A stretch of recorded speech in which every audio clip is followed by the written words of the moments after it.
Dami yung food, oh.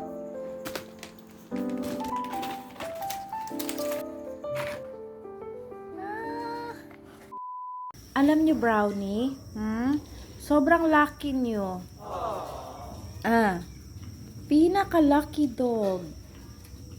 Kasi napaka-healthy nyo, nilulutuan kayo ng food, malaki yung space, wala kayo sa cage, alam mo yun?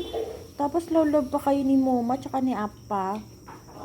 Tingnan mo, ang gwapo ng anak ko. Doon din si Kuya Coco, si Kuya Blacky. Tingnan nyo, ang gagwapo.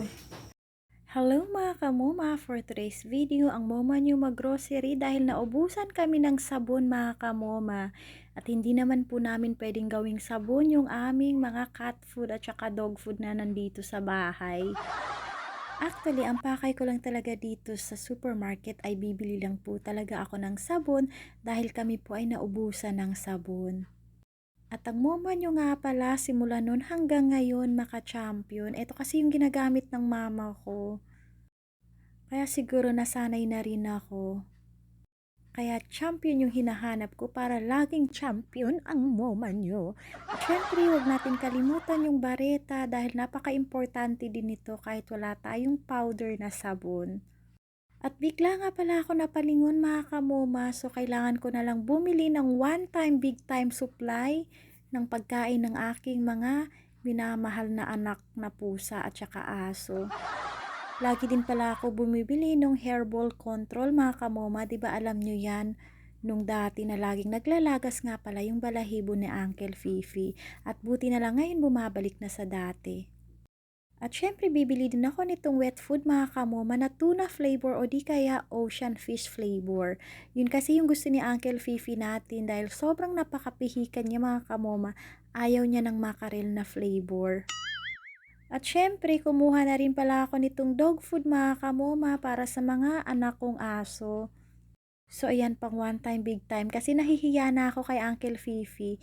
May utang kasi ako kay Uncle Fifi kaya ayan, binayaran ko na yung utang ko sa kanya. Sa panahon kasi ngayon mukhang baliktad na, ako na yata yung may utang sa anak kong pusa.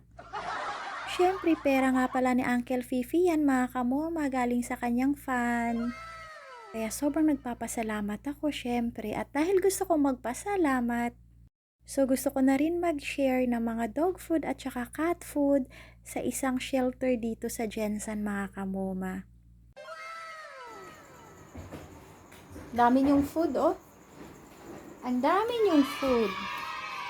Yan nga pala yung pinapakain ko din kay Uncle Fifi para makontrol yung hairball ni Uncle Fifi para hindi na siya masyadong maglalagas. Sana all, daming food. Yan.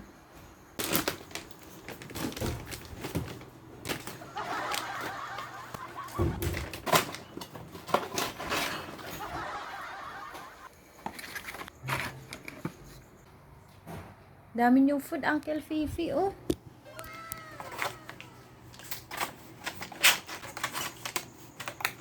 Ayan, puro tuna flavor ito. Ito gusto ni Uncle Fifi, ocean fish. Wag lang mackerel. So, yan, tuna. Tapos ito, basta tuna. Ayan, tender tuna. Yan.